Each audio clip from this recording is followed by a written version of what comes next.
is muted, sir. Voice is not there. Voice will Recording. come. Voice will come.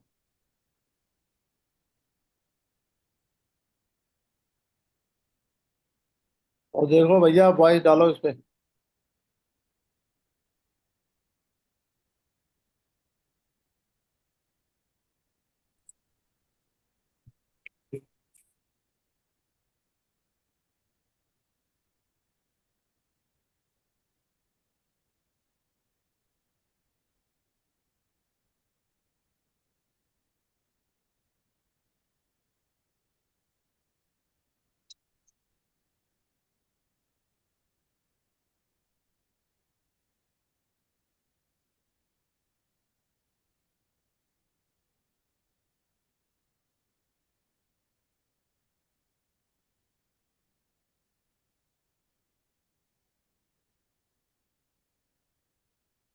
Hello.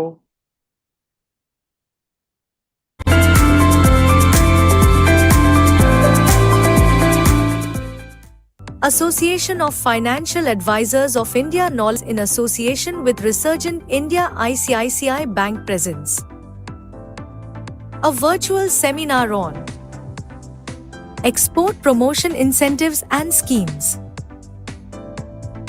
Moderator Mr. K. Gupta, Director, Resurgent India Limited. Mr. K. Gupta is the Director at Resurgent India Limited, specializing in corporate finance and management consultancy for SMEs as well as large corporations, handling substantial financial transactions.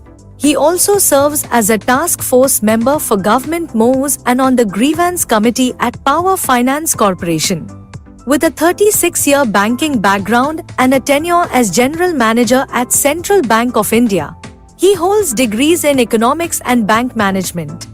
Key speakers: Mr. Gaurang Vaswada, Trainer, ex-banker and partner, FEXFIN Associates LLP.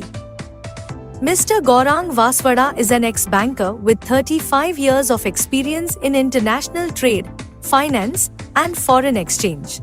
He has held various positions during his banking career, including that of Chief Dealer Forex and Head of International Division at erstwhile Bank of Rajasthan and as Branch Head, Compliance Manager and Subject Matter Expert, SME, Trade with ICICI Bank.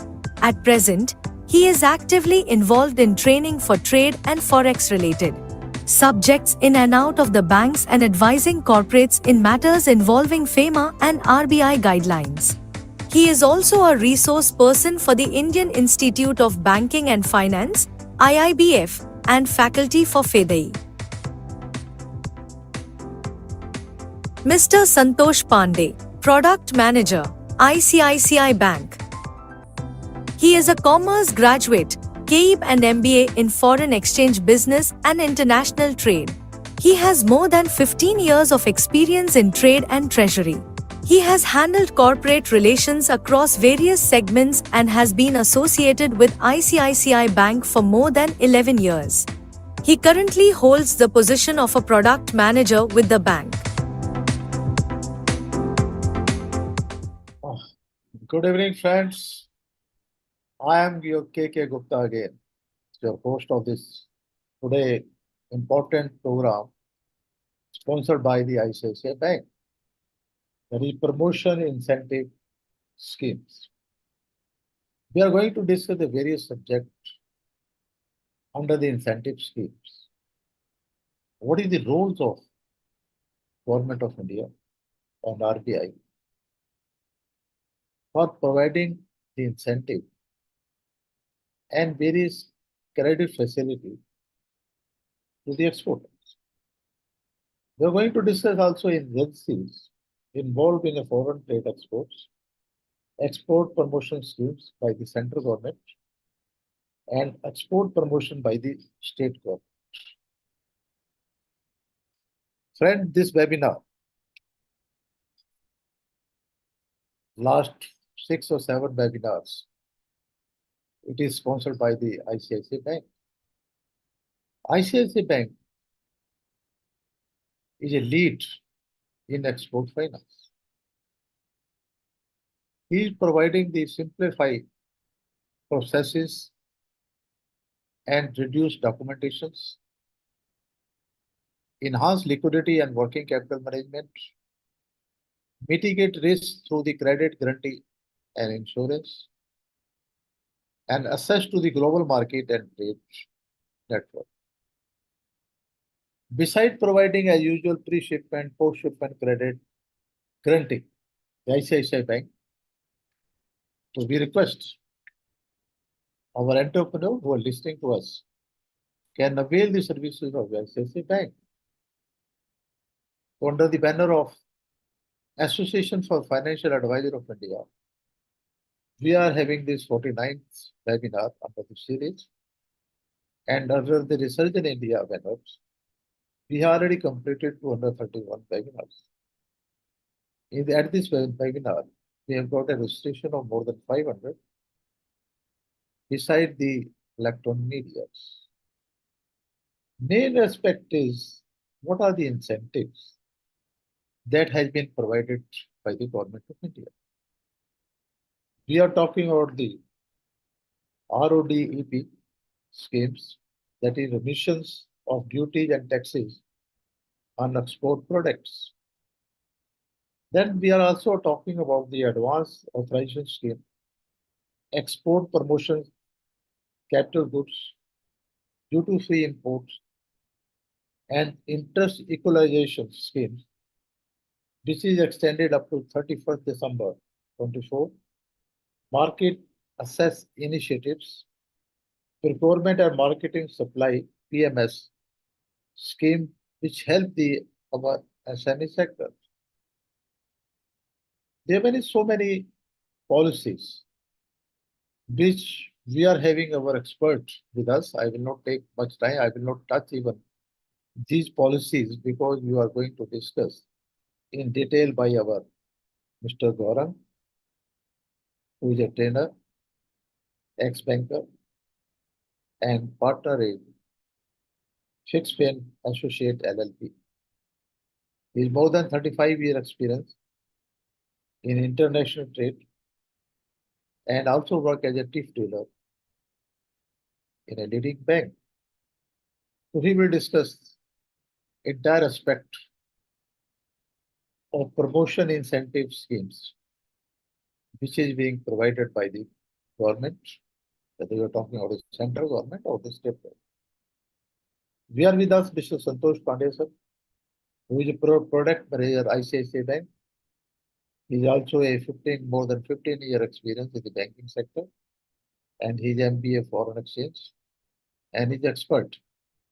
He will also tell you what are the various facilities in digital banking where you can have export over a digital platform. They will also inform you. So I will not take much time. I'm requesting Shri Gaurang Vasudharwada, please give your thought regarding the promotion incentive scheme, and especially the role of the government and state government for giving promotion to the export sector. Gaurang sir, please. Thank you, K.K. Gupta Sahab, for the introduction. I must thank Association of Financial Analysts, Research in India, and of course ICICI Bank for this opportunity to again come on this forum and talk on a new subject, a subject where maybe a lot of people do not know that what government is doing to promote export, and maybe come on this forum and talk to the exporters, budding exporters, etc. So I'll just share my presentation and then we go from.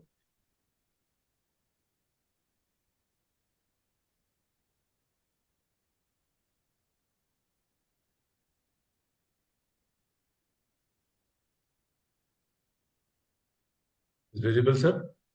Yes, visible. Please go ahead.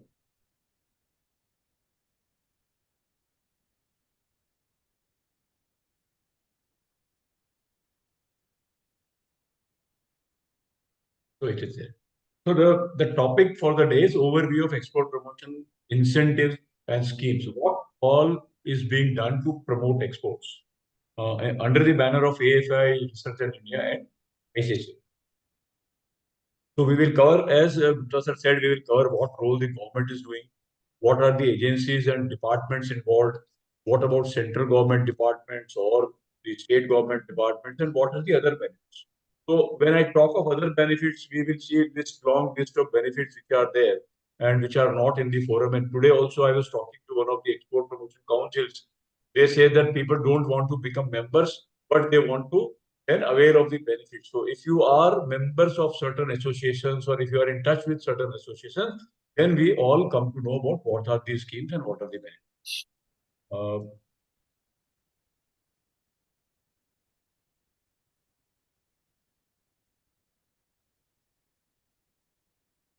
Why exports?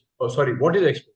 So when we talk of exports, FEMA specifically says that exports is taking goods out of India or providing services out of India.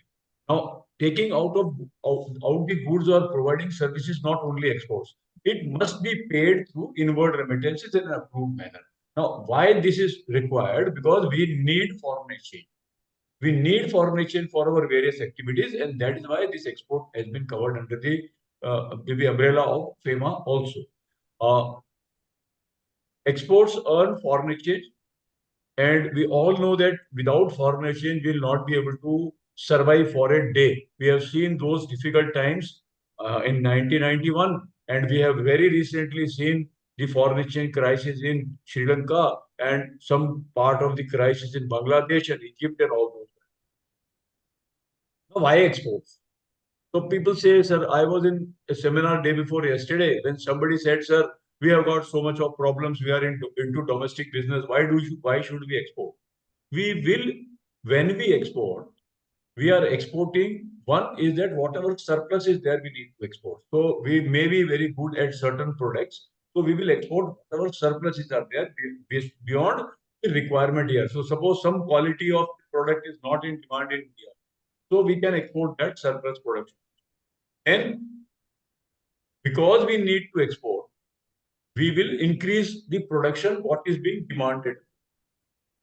Now, what is being demanded is at what product I am best. I will try to grow that product more. I will try to improve its quality, and I will benefit out of the cost benefit there when I do some wholesale production of that particular product. So I am best at what product, and that I need to produce more and then sell more to the world. The other aspect is generation of employment.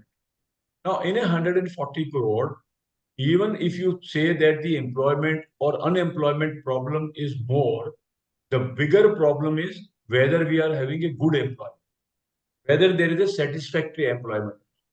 So I per se personally feel that export would generate more, the push to export would generate more and more people to come into self-employment, and from there it will lead to generation of more employment.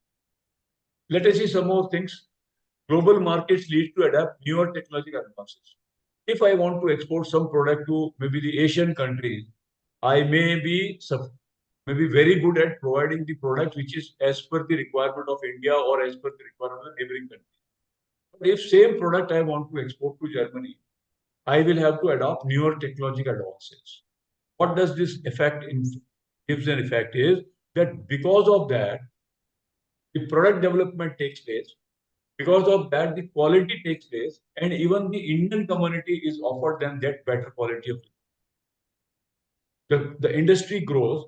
The manufacturing, processing, machining, AI and MSME, etc., everything is growing. You just look back a couple of years back when black and white TVs were imported. When we started bringing in the product development was here. You see the cars. When we started developing our own cars, and people started putting their own plants here. Now we are exporter of cars. All these cars are being manufactured or assembled here in India and being sent abroad. It leads to growth of industry. So industrial development is one aspect. Creating better products for the world. If I want to remain in a European market or a US market or a UK market, or if I want to export something to Japan, I need to definitely produce better products for them. improvement of product line for domestic products. So when I am producing for others, then I will also produce for myself. So if I am producing for myself, then the goods which are of poorer quality will not be in demand. Everybody will demand better quality products. Generating employment, self-employing, and leading to more employment. So this is a chain. One person who is in a job now, if he switches to exports or entrepreneurial undertaking, then once that he has left that job, somebody else will occupy. And another is that he will, in a today or tomorrow or in a year or so, he will employ another person. So it will lead to more employment. Most important, it earns the precious foreign exchange for the country. Why the word precious? The word precious means because we need foreign exchange for the country for our developmental activities for various. So what all are there? Need for growth of industry, our import requirements, maybe raw material also, finished goods also, some of the items of machinery also, technology also, equipment also, all these things. Then our major requirement of defense, crude and gold. Can you do without that? No, I don't think even maybe 90% out of 100 will say gold is a must. While I say 100% crude is must, and defense you cannot do without that. You have to upgrade the defense equipment, maybe planes, etc. every a few years. And we are otherwise also we were very backward on that. We have to bring that up to the international. So that's why we need foreign exchange. Now, I will just take you through some of the numbers. What is the status of our export and import? Our exports last year was 437 billion in dollars, and our imports were 677 billion. There's a trade gap itself of 240 billion dollars. This trade gap means that I am importing more and exporting less. If it is so, then I need to push exports. Even now, in April to August, 5-month period, the gap is 116. 7 more months to go. I think the September data was not there. So even if we extrapolate, then again we are going to land at around $250 billion of gap. We need to bridge that gap. On the services side, we are positive by 162, 70 billion positive in these 5 months. Now we have a target of, if we see the total, our net trade gap of goods and services is 78 negative and 46 negative in this particular 5-month period. Now we have a target of 1,000 billion of goods and 1,000 billion of services by 2030. So to achieve this 2,000 billion target, don't you see that our imports will also grow? We'll have to keep our doors open for imports. Imports also grow. Let us try to bridge this gap of 78 first, and then see that we are self-sufficient for our other requirements also. What does WTO say about incentives? Because now everything is being governed through by WTO. There could be complaints against us. There could be appeals against us if we go against the WTO norms. They have got 3 categories here. One is prohibited subsidies. You cannot allow any direct subsidy for promotion of export. You cannot allow any direct, only except for LDCs, lesser developed countries. I think 44, 45 countries are there. Actionable subsidies. It is not prohibited outright, but they can be set or maintained if they do not cause any adverse effect to other members, if it is not harming others.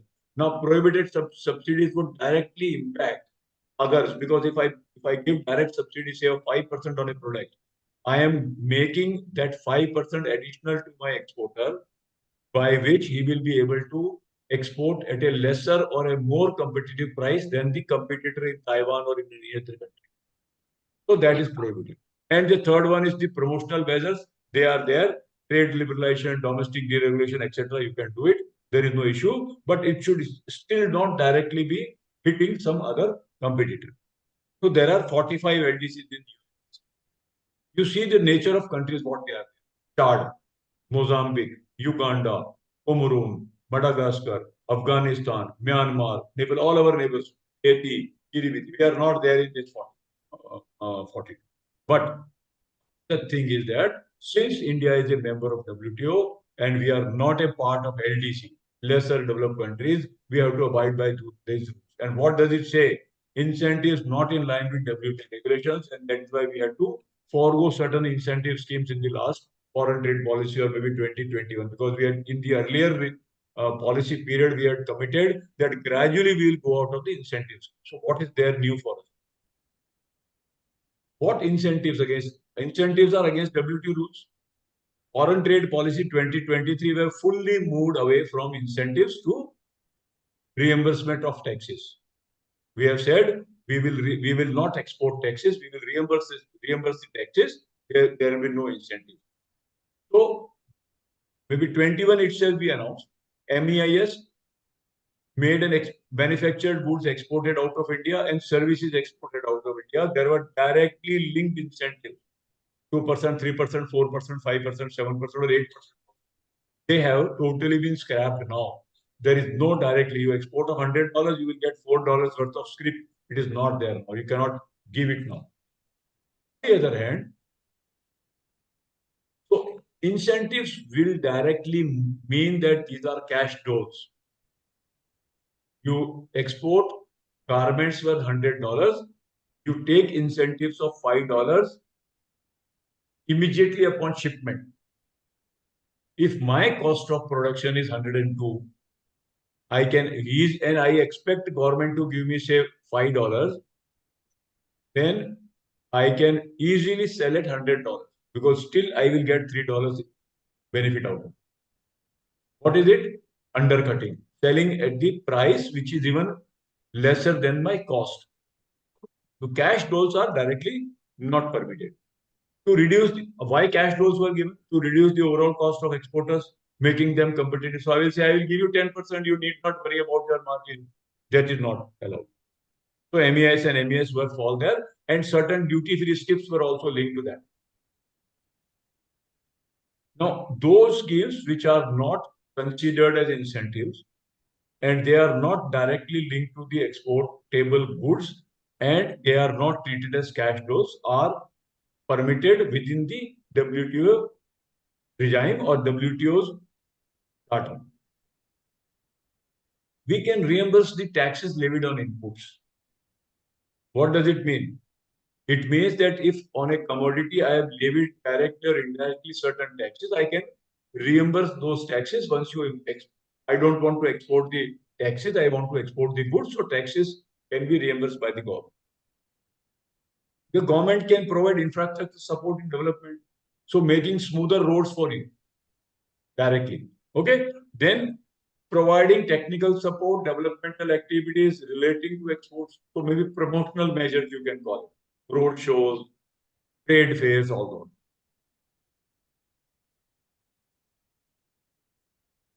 Let us have a look at some of the central governments. So various bodies are there. Now in foreign trade policy, they have made an announcement that this will not only remain a central government subject. What was there? Before the foreign trade policy 15 to 20, it was only a central government subject.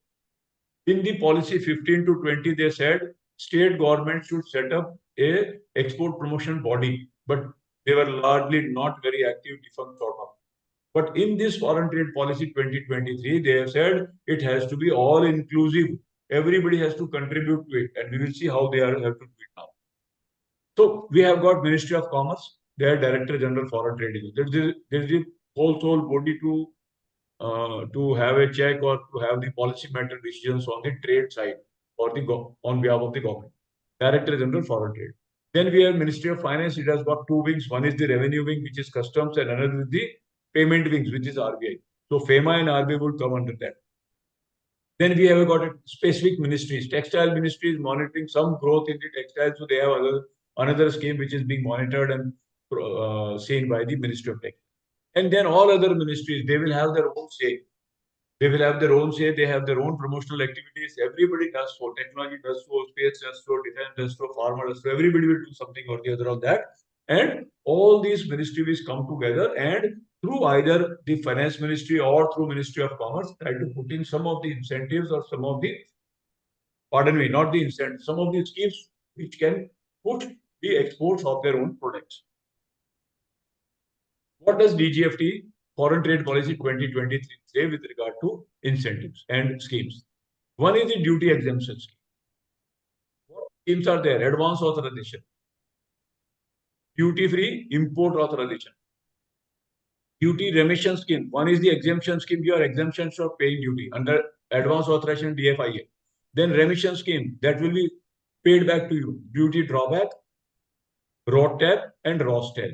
Three schemes are there. RODTAP and ROSTEL. Three schemes are there. We will see what these are.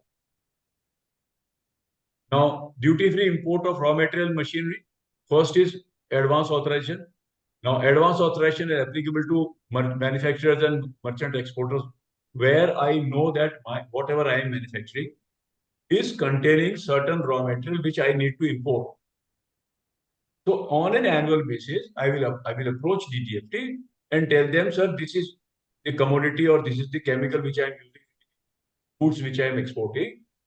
There, this is the value of that, which is used, $20 worth of imported material is used for an export of $100.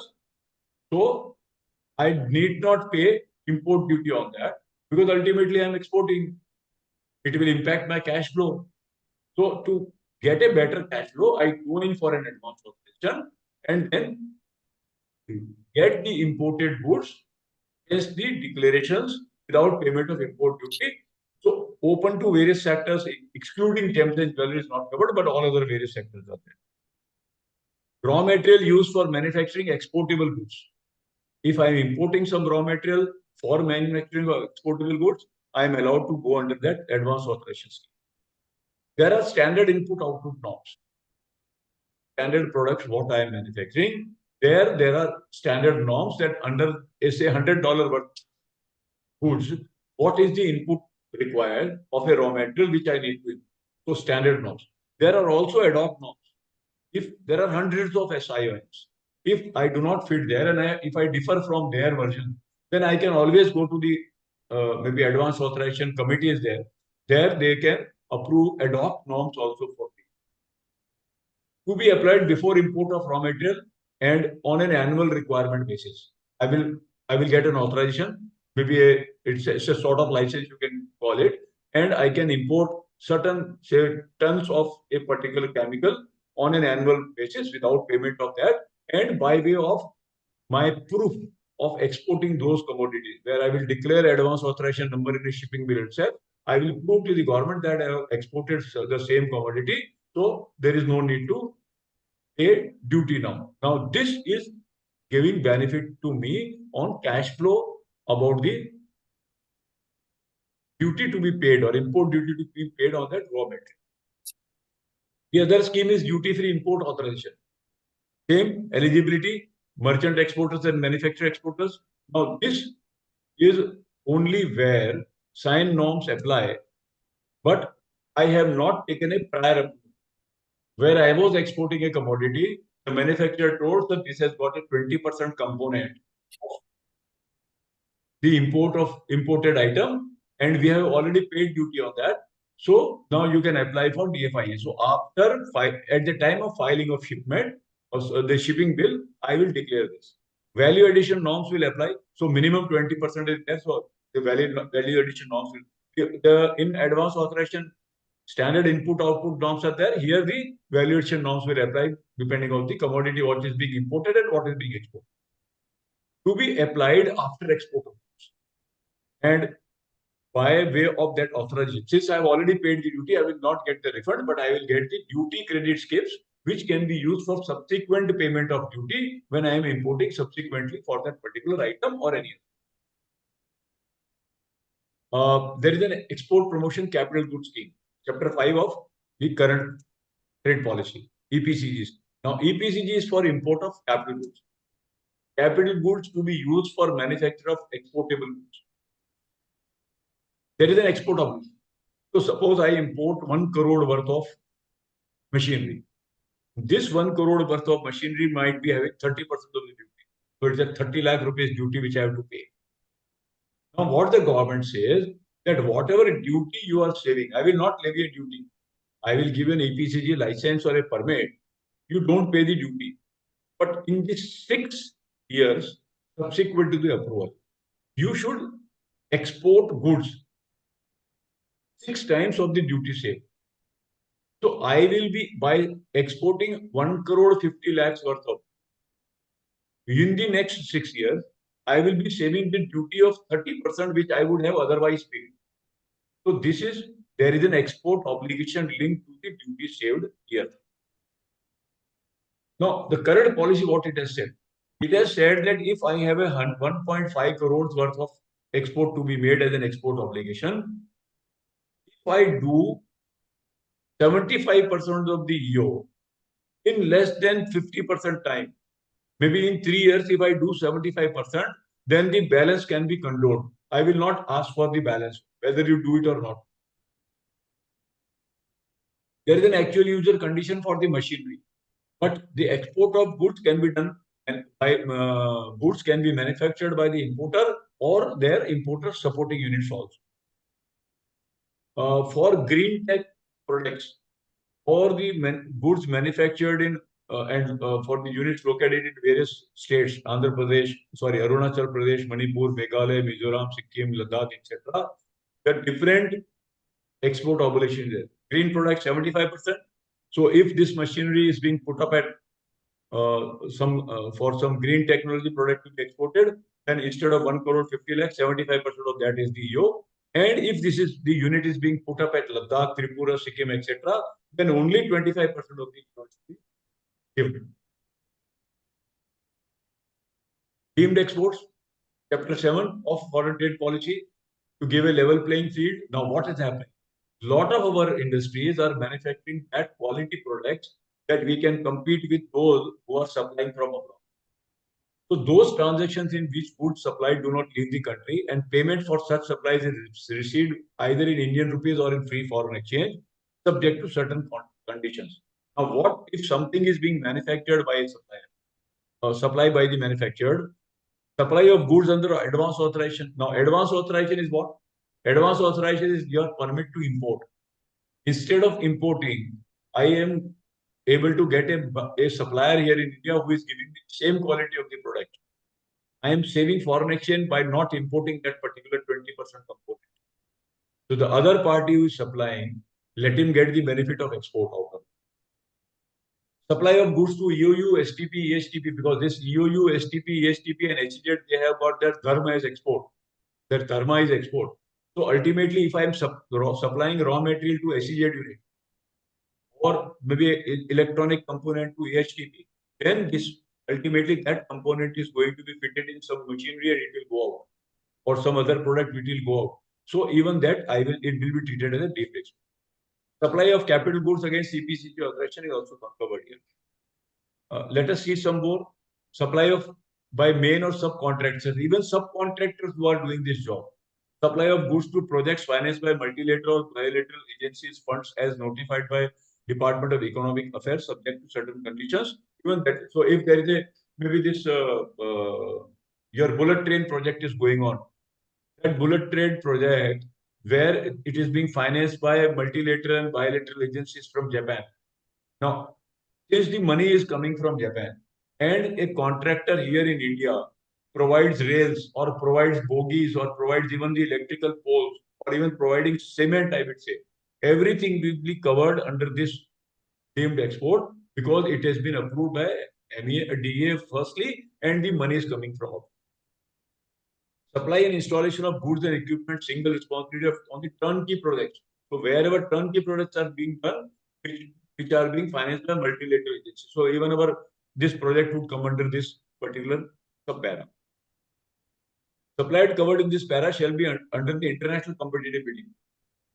Now, for putting up a larger plant, maybe a gasification plant, there is an international competitive bidding. If the World Bank project is there, you have to have an international competitive bidding. Now, in that bidding, several other countries, manufacturers from several other countries may participate. But suppose Siemens in India or BHEL get an order, then that also supply will be considered as deemed export.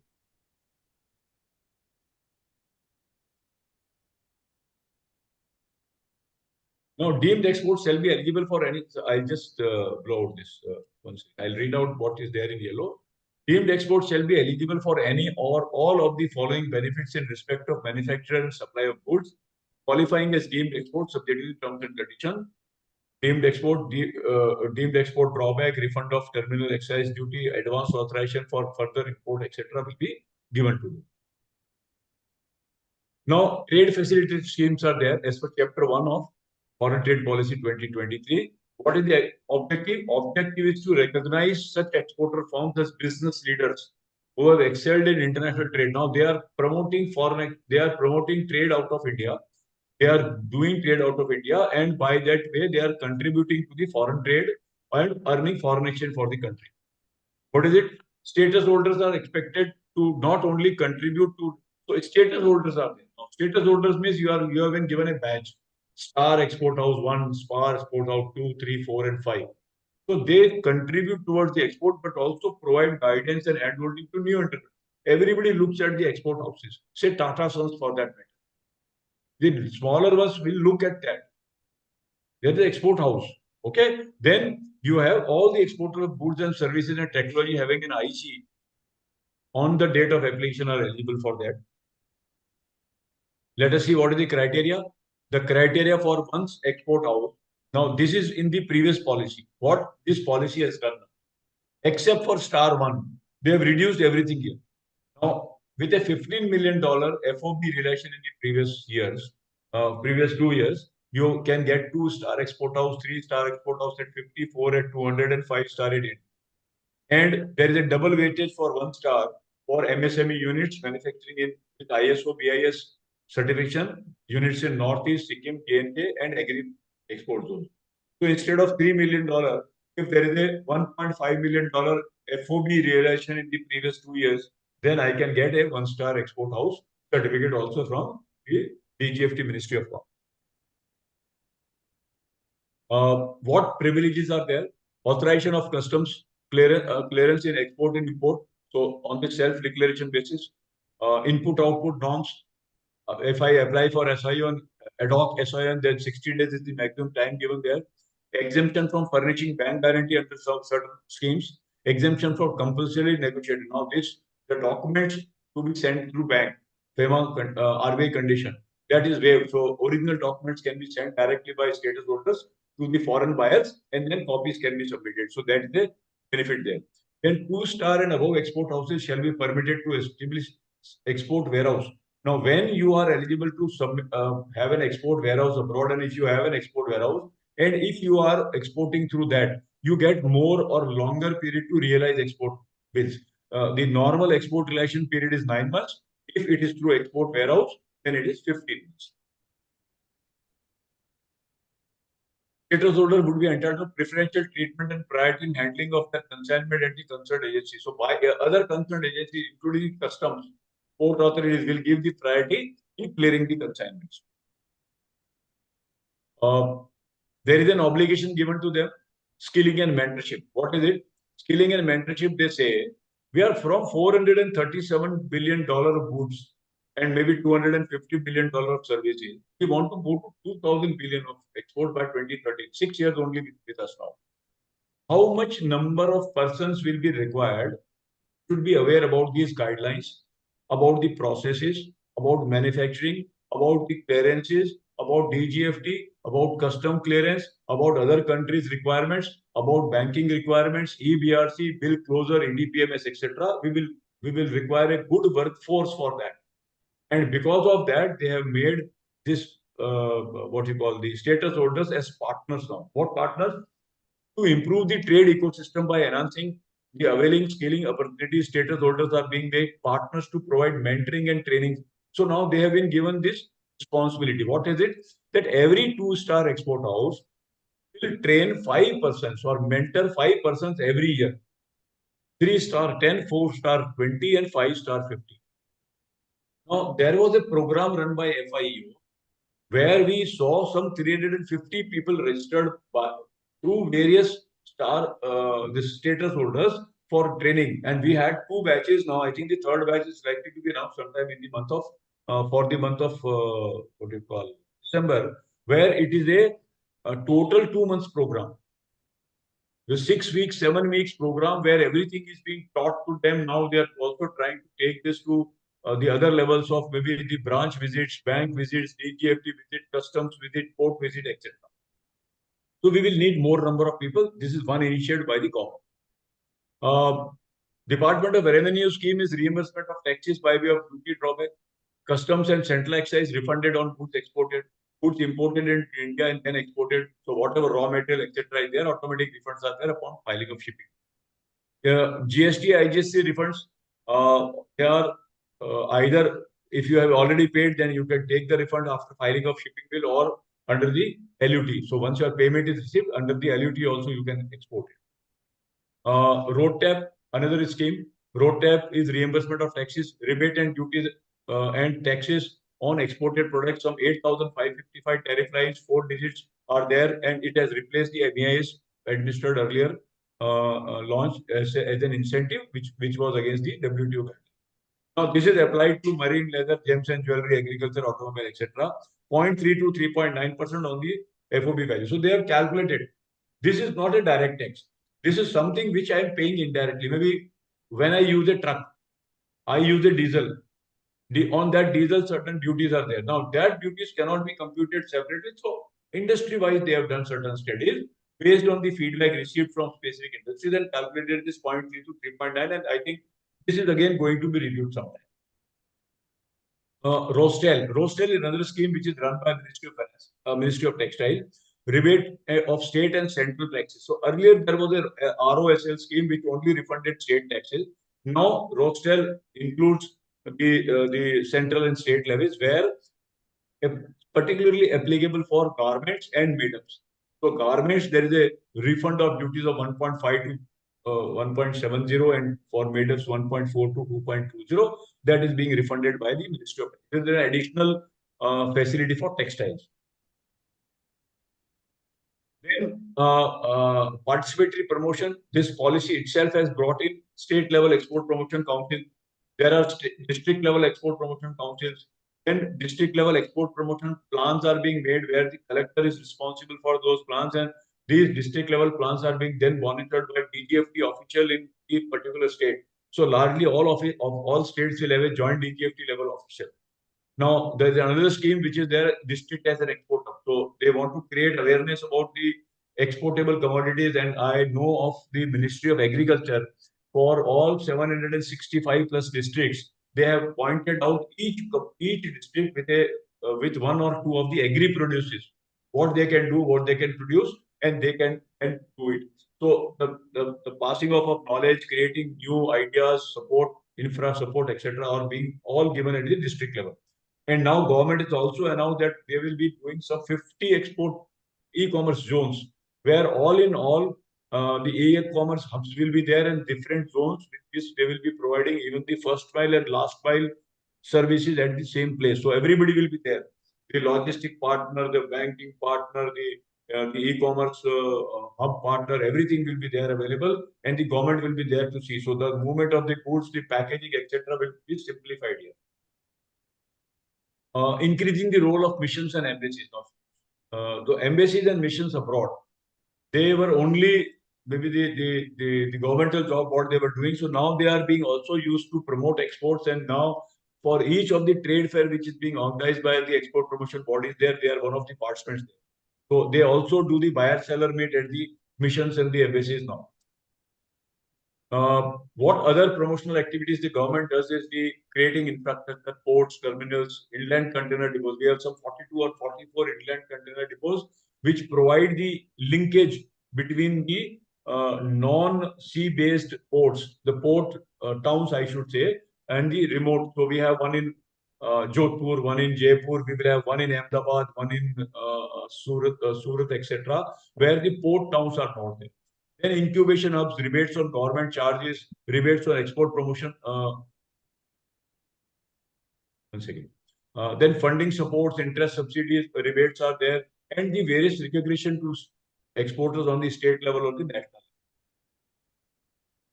State government, what do? They have to create infrastructures, largely industrial hubs, export clusters, e-commerce zones.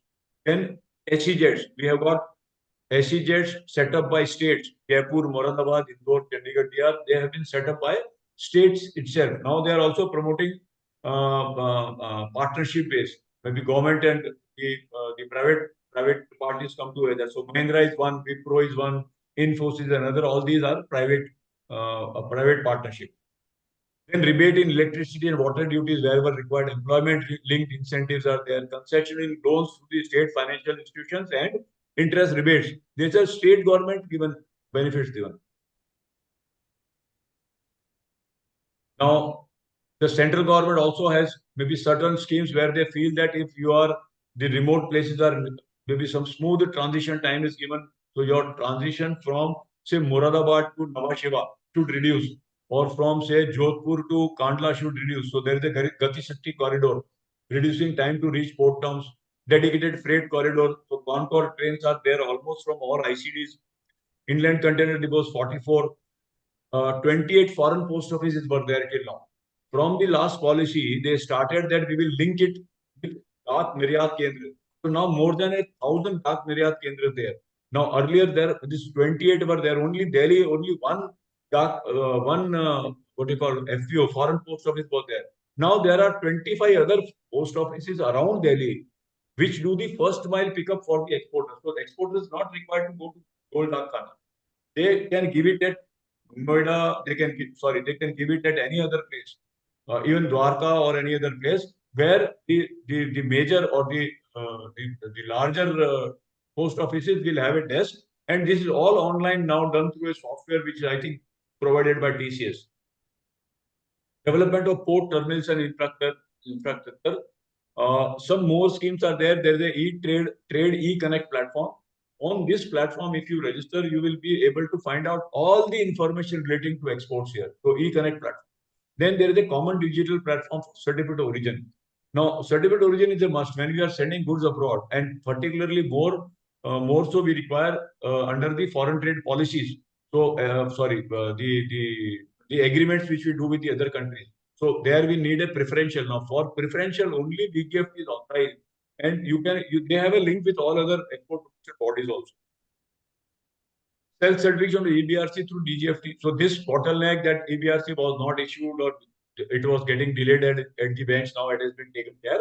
While on the other hand, the submission of documents to banks is still required. Then there is a market access initiative.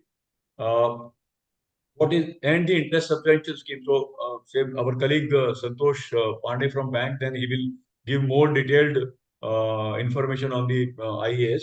I just skip that. And the market initiative is what? Marketing of the project abroad, capacity building, foreign trade facilitation, support for studies, development, etc. There is a market initiative. What do the reimbursement and rebate in cost of stalls at overseas exhibition? Reimbursement of airfare, concessional incidental expenses. Bulk booking at overseas shows, buyer-seller meet in India and abroad, and I know very distinctly, I think November EEPC is having one large show in Coimbatore where they are bringing more than 200 foreign buyers to India. While the Indian participants will have their own stalls there, but EEPC is arranging to bring more than 200 people from abroad who will be buying variety of products. And engineering is such a large subject that you know that it will be very difficult for each of the segments. They are trying to bring in some buyers here to India. So buyer-seller meets are there. Now we have now pushed our paddle on this free trade agreements of comprehensive. So the latest ones being India, UAE, SEPA, India, Australia, CESA. 2013 we have Afghanistan, 11 we have Japan, Sri Lanka. All these are now under review. Bhutan with 16. Then the multilateral arrangements where multiple countries are there. So we have ASEAN, Asia Pacific, Mercosur, all those are there. And recently we also saw that some of the Eastern European countries they have included. So one group when we do, we get 6, 7, 8 countries also. And global system of trade preferences, 89 onwards, we have been reviewing this policy, which is getting us 7. So in more than 100 countries now, we have some or the other treaty where Indian goods are welcome. We get benefits of no import duty or reduced import duty there, and that calls for a push on the exports. So last, maybe 1 or 2 more slides. Why export? export is required for the country, so I must export for my country. Is the first. But going beyond that, for myself also, can I stop using diesel or petrol? Can I stop using an imported watch or a car which has got imported component? Hard produced in India, but 40% of it is still imported. Can I use some TV which does not have an imported component? Even the solar cells in the solar panels, etc. Everything, chips are being imported. Can I stop that? No. Can I stop buying of gold? No. Can I ask that I will be self-sufficient? I don't want defense. No. For myself also, I want this to be done. So firstly, for my country, because for the major requirements of development, crude, gold, and defense, and for myself. Various incentives and various schemes are there. District One product, Startup India, Digital India, Made in India, District as Export Hub, Atmanirbhar Bharat. Every time, every 6 months, every year, a new scheme is being launched to bring more and more people into this bandwagon of exports. What is our goal now? Our goal is to reach $1,000 billion of export of goods by 2030. Added to this is export of services. The growth rate of export of services more or it is faster than the export of goods. Still, similar targets have been kept. So one is 437 to 1,000, another is 255 or 260 to 1,000. 2,000 billion worth of exports we need to achieve. And when we achieve this 2,000 billion, we are roughly what less than or around 2% of the global trade now. We will be 4 and 3.5 to 4%. So thank you very much and happy exporting. So this is a festive season beginning now. Gupta sir already said that he is in Delhi for Diwali related activities and he'll be traveling again more there. So happy Deepavali and happy festivities. These are my details for contact. If anybody wants to maybe connect with me for any of your requirement on export, FEMA, RBI guidelines, etc., you can always connect with me. Thank you once again. AFI, Researcher India, and ICICI for this birthday. So I close my presentation here. Thank you. Thank you, Gaurang Sahib. I think you have told very nicely. What we have mentioned, the foreign trade policy of 2023 have 4 pillars, what we are talking about. Yes, sir. That is a shifting incentive to remissions. This is one issue. Another thing, we are talking about the refund excise duty instead of offering any subsidy for that. Third important aspect is simplifying the benefit for exporters. And fourth important issue is improving the logistic efficiency. I think these are the 4 pillars in the fourth trading policy. Major aspect of what we are talking here, the export proportion capital goods. But we are talking about the EPC, duty-free import. Whether Gaurang Sahib, this is a duty-free, whether you have to pay duty, then you get the refund, or it is a duty-free. You can have some authorization, free authorization, and not to pay any duty. You can explain that things because some people have doubt on that.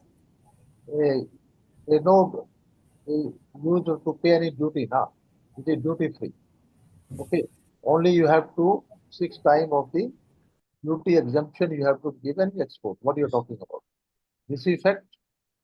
Yes, sir. So what happens? There are both these schemes there. Sometimes I know that I will be exporting and I am importing certain items. So on that, I can always go for an advance authorization. But suppose I get an order for some commodity which is being manufactured by somebody else, and then I come to know that I will be. So the advance authorization will give me a cash flow benefit. On the subsequent to export, when I come to know that this has got a 10% component, which was imported earlier by the manufacturer, then I can always go to the government and ask for a refund for that. So both schemes are going parallel. Merchant exporters largely would go for the reimbursement path. But the manufacturers, since they know that I am going to export this product, they go for an advance authorization. Very nice. I think this is a clarification. Thank you very much. Now I'm coming to Shri Santosh Pandey sir, who is a product manager ICICI. ICICI Bank, as I already told you, is giving a foreign exchange solutions to the exporters. Either we talk about the currency conversations, ICICI Bank offer competitive exchange rate for the export-related transactions. Then second point is forward contract, which people are asking. ICICI Bank also provide hedging solution to manage the currency fluctuations. An important aspect, what we are talking about, the export can also use ICICI Bank online platform, trade online for foreign exchange transactions. So I will not stand between you and Mr. Santosh Pandey, sir. Santosh Pandey ji, I tried to explain about the ICICI Bank. Please tell our exporter how it is beneficial to deal with the ICICI Bank. So I hand over to Mr. Pandey, sir. Pandey.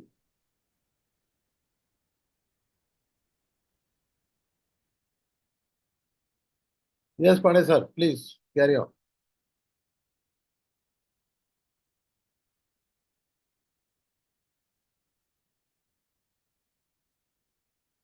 Unmute कीजिए Pandey sir, अपना unmute कर लीजिए. हाँ, please please carry on.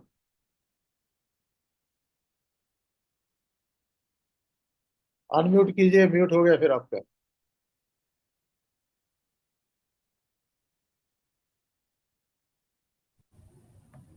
Yeah, I'm audible now. Audible sir, Audible. Please carry on. Thanks. You all can see my screen, right? हाँ, yes, it is visible. It is visible. Yes, correct. So before going to the core topic of export finance and the in export incentives as such for exporters, let's understand about exports from India and the MSME contribution. What has been there from our exporters who are MSMEs basically. So we can see here in the first quartile the exports has not grown much in FY24, which is the last financial year, as compared to FY23. So there's been hardly a percent increase in the overall exports. We can see from $770 billion of exports in FY23, we have moved to $777 billion dollars of export in FY24. Now, this is inclusive of service exports. So this is service and goods export, both as such, both have contributed over here. But the major pie has been of service exports in this. So I think I can say service exports has been our savior in terms of exports from India in FY24. Now, in FY25, what the Federation of Indian Export Organization is estimating is $900 billion of exports from India. Now, the major sectors who have contributed for this particular growth, we can see here it's the engineering goods which is leading, followed by the petroleum products, gems and jewelry, chemical, pharma, and no doubt the service sector, which is the IT, ITS sector as such. So the contribution of MSMEs in the overall exports of India has been 45.83%. So which is quite significant as compared to the contribution of the large sector over here.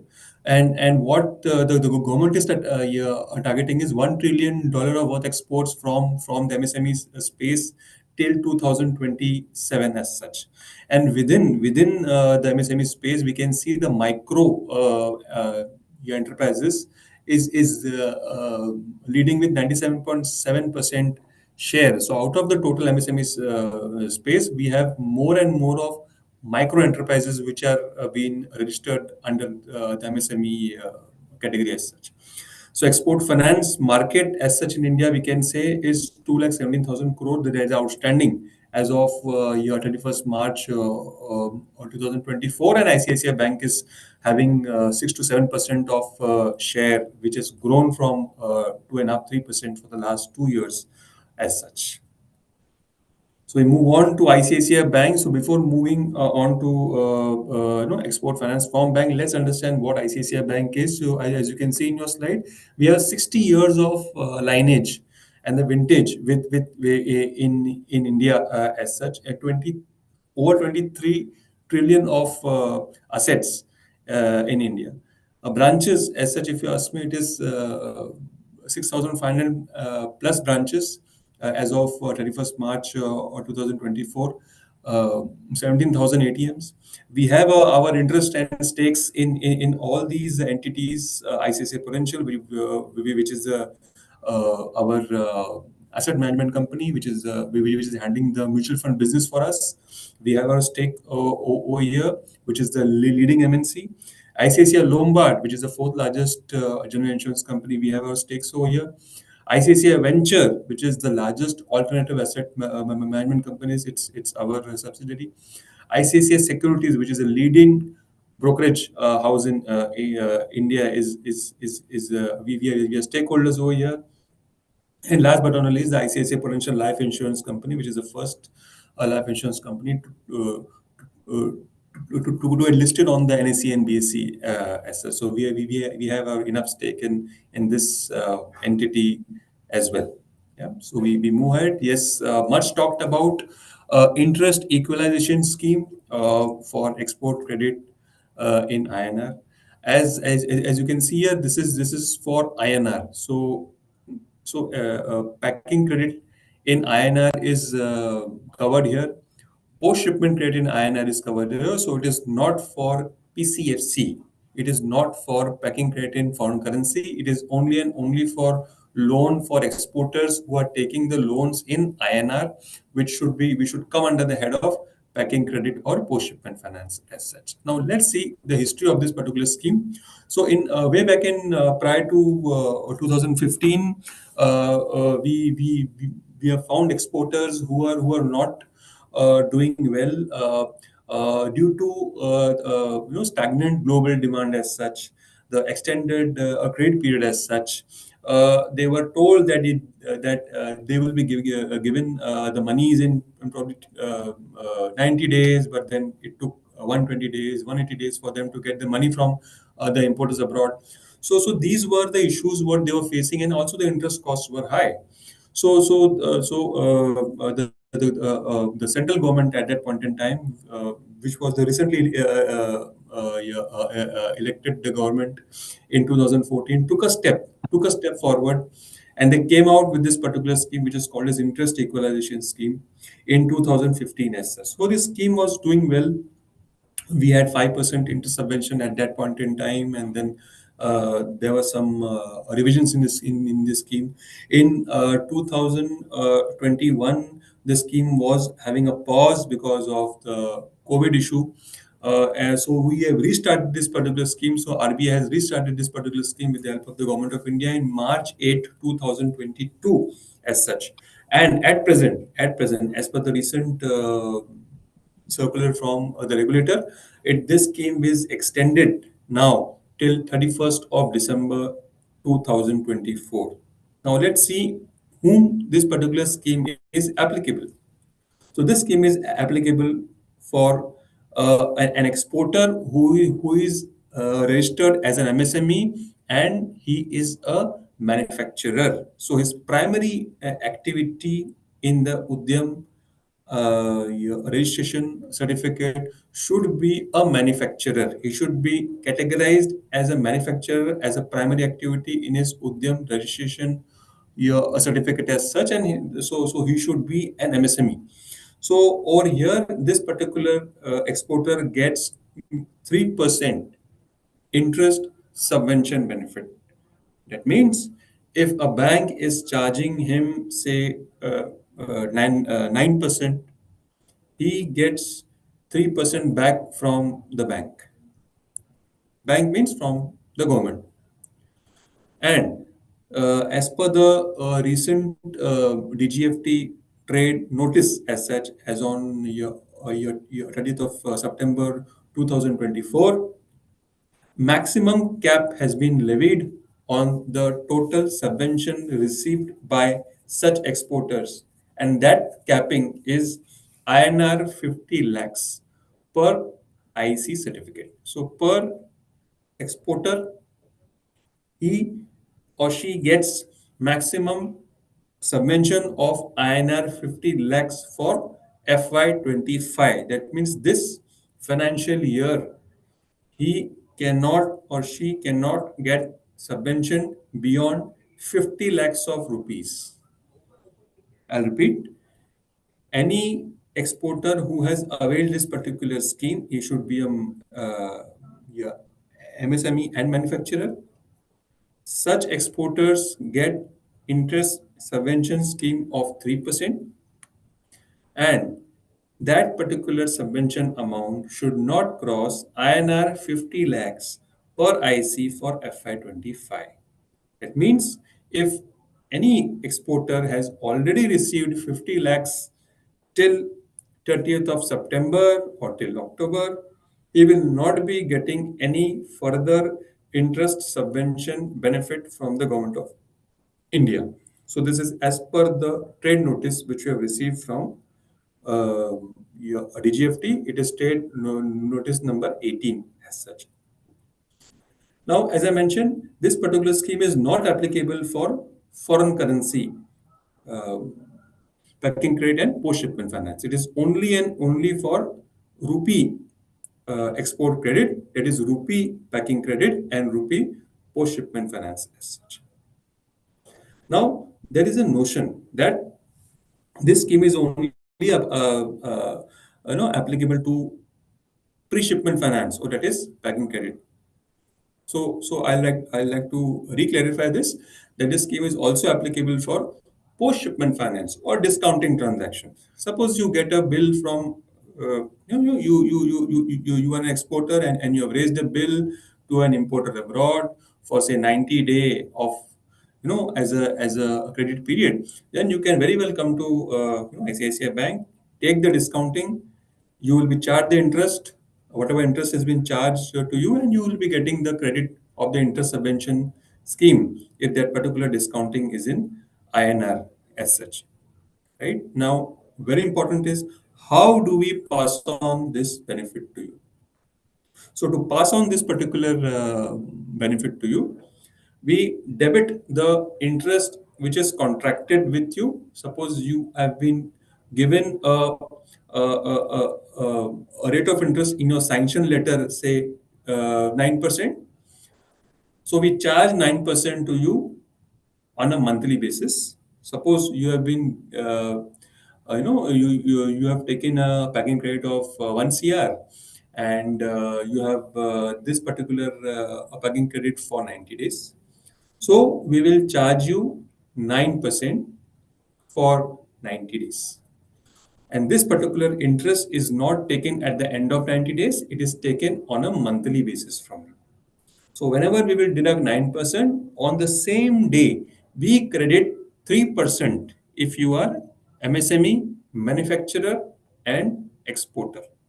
It is passed on the same day. There is no time lag involved over here. Whenever there is a debit of interest, there will be a credit of interest in your bank accounts. This is for pre-shipment, that is packing credit. But for post-shipment transaction, for discounting transaction as such, whenever the discounting is done, entire interest for that entire period gets debited from your account on the day the discounting takes place. On the same day,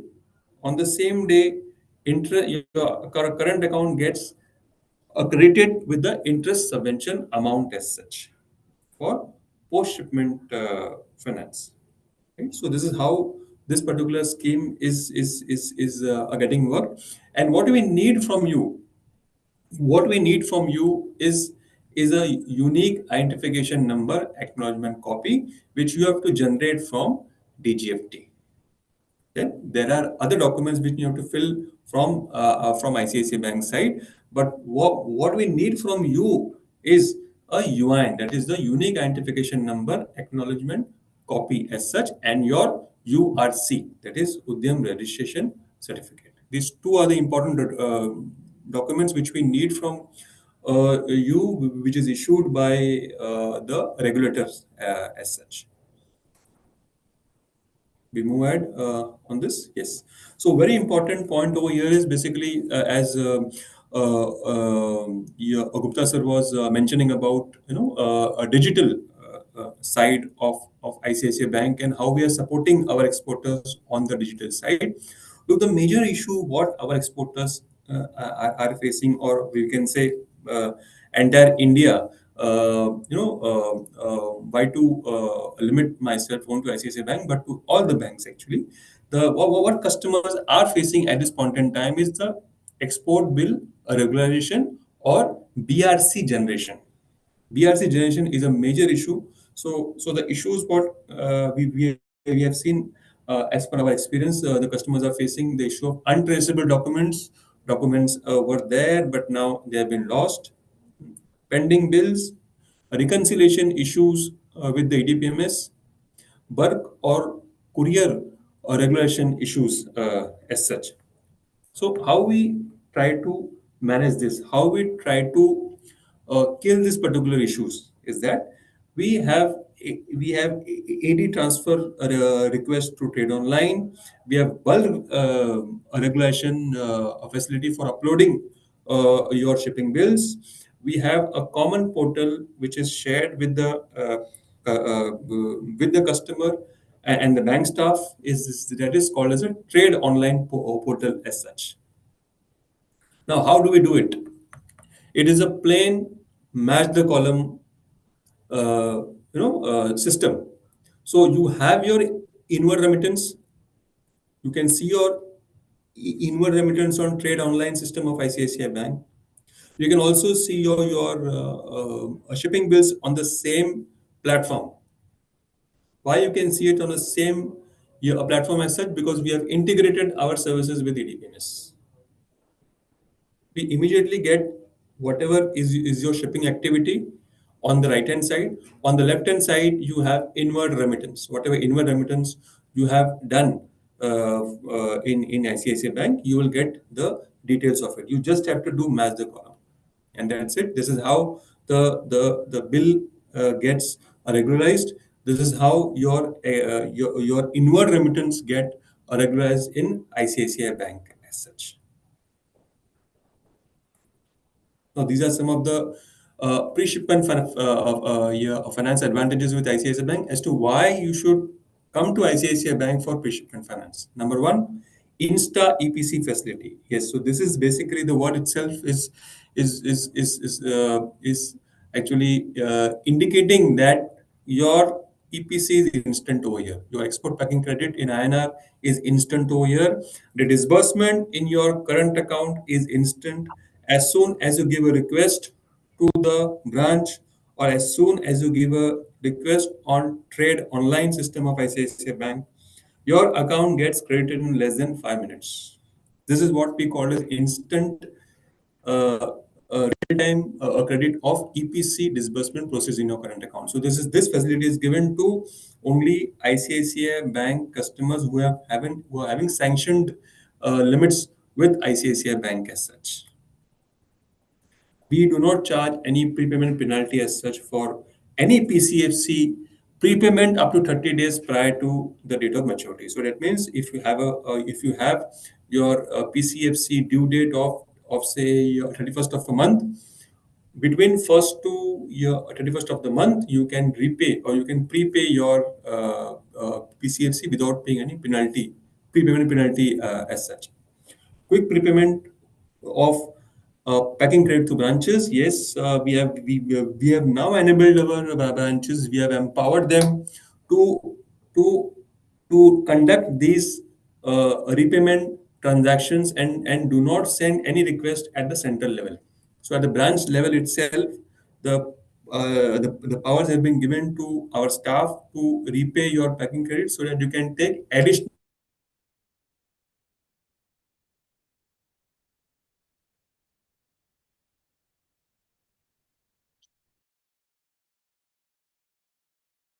No need to come to the branch with your documents as such. So the initiation of your transactions, whatever transaction you are initiating, that is online.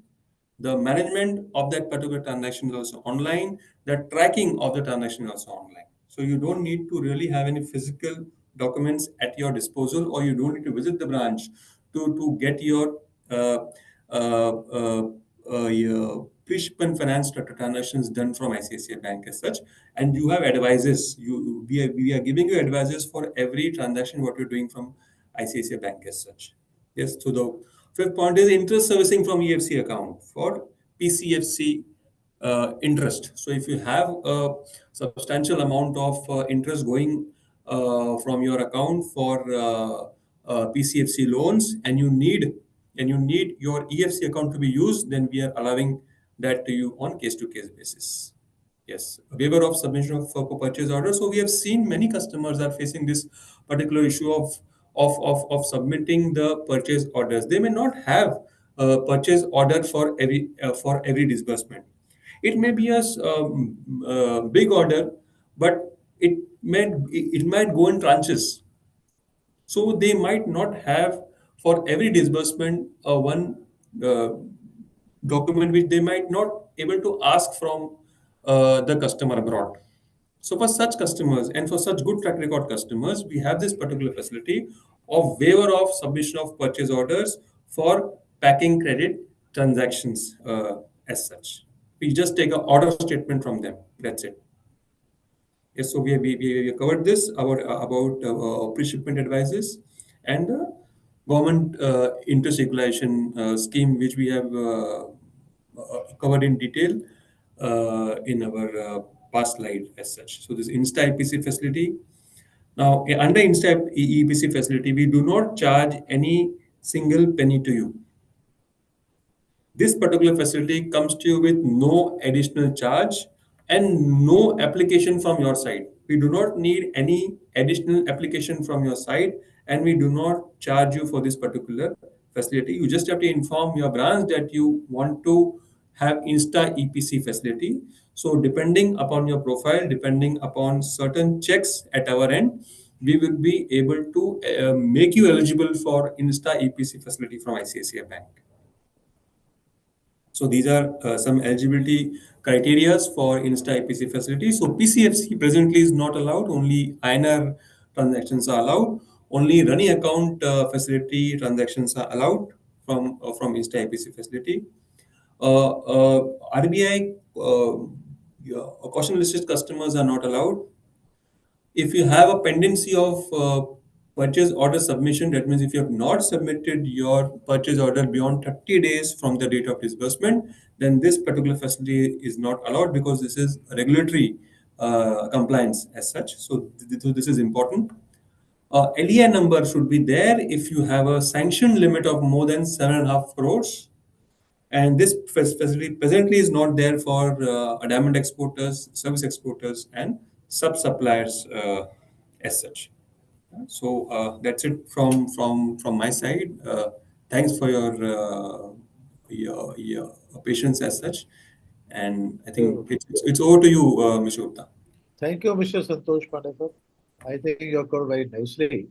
So ICICI Bank is providing the pre-shipment and post-shipment what Mr. Pandey has. So beside that, they are also helping their credit guarantee to mitigate risk associated with international trade. This is additional facility which the ICICI Bank is also providing to you.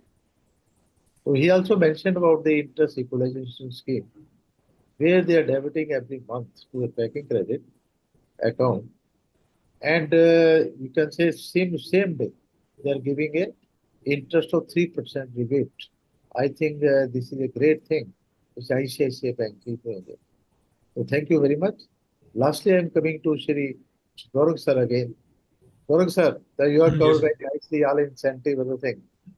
So you can tell something, any advice to our entrepreneur who are listening to you, how they can get all the incentive, and if any need be, they can approach you also for any help for that. Any advice to them? Sir, my advice is to maybe do not miss out the opportunity. India is being recognized globally, so this is the right time for India to maybe make their presence everywhere in every product, every item, every country. Do enhance your knowledge to grow, because ultimately, if the overall trade grows, we are also going to grow. Our economy is going to grow, and if the economy grows, definitely our upliftment will also be there. The other part is increasing the knowledge. So maybe the entrepreneurs, their employees, everybody should be put to increase the knowledge so that you do not miss out on any of these things. maybe we come across people who say, sir, we don't know how to, whether Rostel is available or not, or whether the drawback is available or not. We have already exported, but after 1 year you come to know and then the time is now gone. We have also had people who were borrowing a limit of maybe 2 crores or 3 crores from a bank. But later on, they came to know that they were not getting IES itself, interest subsidy. Now, that time, interest subsidy was 5%, was a big amount. 2-3 crore के ऊपर 5% नहीं मिल रहा था. So the knowledge is important. Attend sessions wherever available. Train your people, train yourself. Don't miss the bandwagon and avail all the incentives from the government. At least that will support your baseline also somewhere or the other. So this is all what I have to say, and maybe best wishes for the happy exporting all through the years. And Thank look you. forward to Thank more you. such sessions with AFI and Resurgent. Thank you, Gaurav sir. Now I request Mr. Santosh Pandey sir. Although he explained everything about the ICICI Bank, and in last word, he want to say something to the entrepreneur, Mr. Pandey. Yes, How definitely. you So, said? yeah, thanks, Gupta ji. So, I think here regarding the interest equalization scheme as such, so we can see the the stance of the government in terms of the of implementing the interest equalization scheme. We have seen now it is not available for merchant exporters as such. It is only for the manufacturer and exporters and MSME segment as such. So I would suggest our exporters to slowly and steadily think about looking at finance for packing credit in foreign currency also, to be on the safe side. As this I know this scheme is not going to go away. But yes, we can see the the intention of the government also over here, where the cap has been limited. It has been lowered now. So I suggest our exporters to look at PCFC, or packing credit in foreign currency as such, in USD, Euro, or GBP, as per their purchase orders what they are having. Yeah, I think that's it from my side presently. Thank you very much, sir. Thank you very much, Pandey sir. I think this webinar is going to prove to be useful for the exporters, because on the request of the exporter and feedback which I received in last webinar, where we have done for the export credit also. So we have tried to have this program under the ICICI Bank. So I think it can be fruitful, and if you want, you can avail the services of ICICI Bank for that.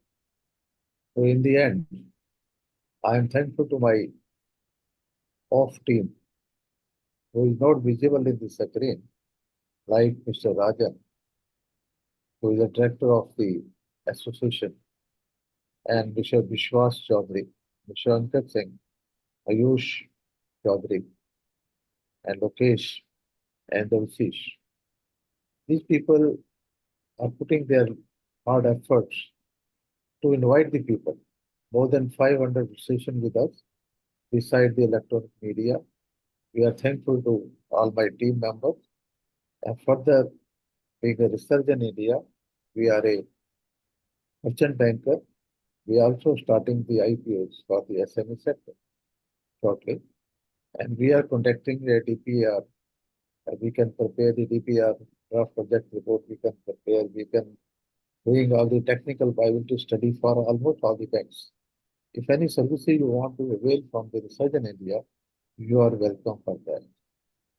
So I think there is no question from the evidence, from the entrepreneurs, from the participants who feel that this webinar, only by request to you, please send your feedback to us.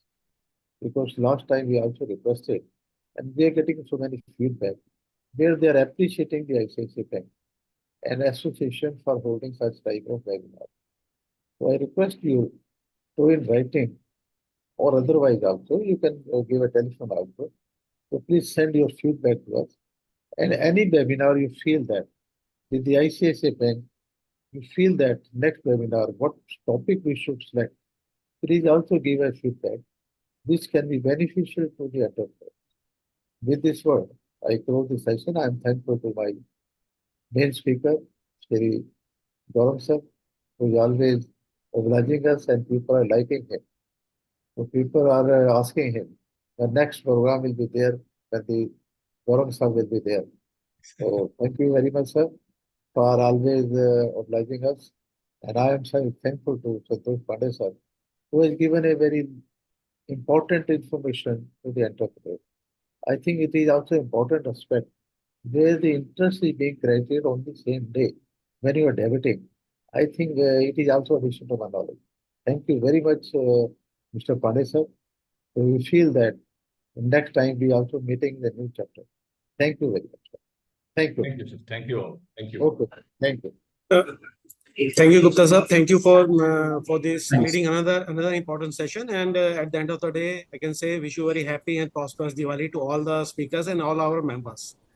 Stay safe and stay celebrations of Diwali in a very nice manner. Thank you all. Thank you, Thank sir. you very much.